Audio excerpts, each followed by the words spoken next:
अस्सलाम वालेकुम। आज मैं आपके साथ शेयर कर रही हूँ बहुत ही मज़ेदार और बहुत स्पेशल रेसिपी चिकन तवा बोटी, जो कि बहुत मज़े की बनती है और बहुत ही अच्छी ये रेसिपी है। आपको बहुत पसंद आने वाली है। अगर आप मेरी रेसिपी को फॉलो करके बनाएंगे तो आपको ये रेसिपी बहुत बहुत मज़े की लगेगी। तो चलते हैं बिना स्किप किए इस रेसिपी को बनाने के लिए। तो जितनी ये लुक वाइज अच्छी है, इतनी ही ये बनाने में भी मज़ेदार है और आपको ये रेसिपी बहुत अच्छी लगने वाली है। तो चलते हैं इसे बनाने के लिए। तो सबसे पहले हम तवा लेंगे, उसे अच्छे से गरम कर लेंगे और गरम करने के बाद हम इसमें 3 टेबलस्पून ऑयल डाल देंगे और 1 टीस्पून हम इसमें लहसुन का पेस्ट, 1 टीस्पून हम इसमें डालेंगे अदरक का पेस्ट और इसे अच्छे से भून लेंगे। तो भुनाई देने के बाद हम इसमें 1 किलो चिकन बोटी जो है बोनलेस, वो हम इसमें शामिल कर देंगे। अच्छे से हमने चिकन को धो लिया था। धोने के बाद जो है हम इसे लहसुन और अदरक के साथ अच्छी सी भुनाई दे देंगे। तो हल्के हाथ से हम इसे चम्मच चलाते रहेंगे। बहुत मज़े का ये बनकर तैयार होता है।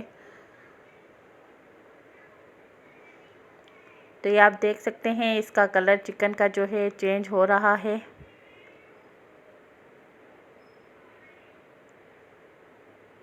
तो तकरीबन चिकन का कलर जो है चेंज हो गया है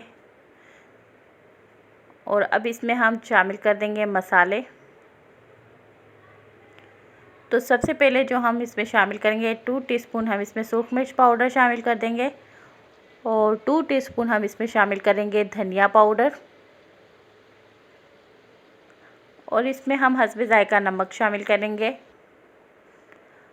और ज़ीरा पाउडर जो है वो शामिल करेंगे 1 टीस्पून और गरम मसाला पाउडर वो शामिल करेंगे और इसमें हम हल्दी पाउडर शामिल कर देंगे और इन सब मसालों को अच्छे से हम मिक्स कर लेंगे चम्मच की मदद से और अच्छी तरीके से इसकी भुनाई दे देंगे। तो जितनी अच्छी आप भुनाई देंगे इतना ही मज़े का टेस्ट आएगा, इतनी ही अच्छी ये बनकर तैयार होगी।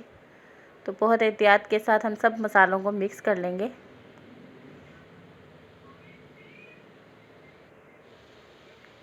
अब इसमें हम शामिल कर देंगे 3 अदद चॉप किए हुए बारीक कटे हुए टमाटर और टमाटर को भी हम अच्छे से इसमें मिक्स कर लेंगे।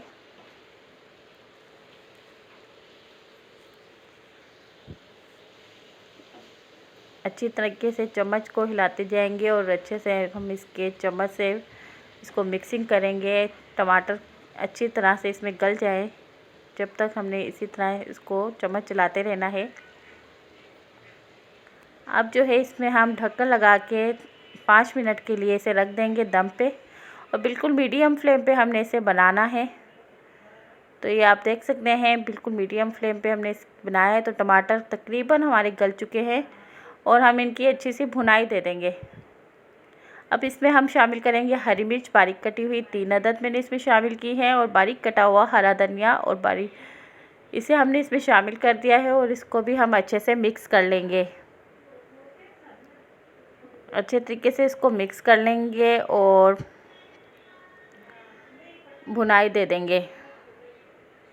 तो आप देख सकते हैं कितना खूबसूरत माशाल्लाह इसका कलर आ रहा है, कितने मज़े की लग रही है। जितने मज़े की दिखने में आपको नज़र आ रही है, खाने में भी इतनी ही टेस्टी बनकर तैयार होगी और स्पाइसी और बहुत मज़ेदार बनेगी ये रेसिपी।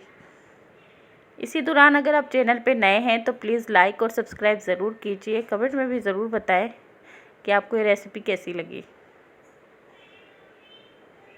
अब इसमें हम शामिल कर देंगे दही, आधी प्याली के करीब यानी कि 4 टेबलस्पून के बराबर हमने इसमें शामिल किया है दही को भी हम इसमें अच्छे से मिक्स कर लेंगे और दही जब तक अपना पानी छोड़ेगा जब तक हमने इसको भून लेंगे। तो इसमें दही अपना पानी छोड़ने लगा है और इसकी हम अच्छे से भुनाई दे देंगे। तो ये अभी पूरे तवे पे जो है इसकी ग्रेवी बिल्कुल फैल चुकी है, आ रही है। तो ये देखें कितने मज़े की बनकर तैयार हुई है।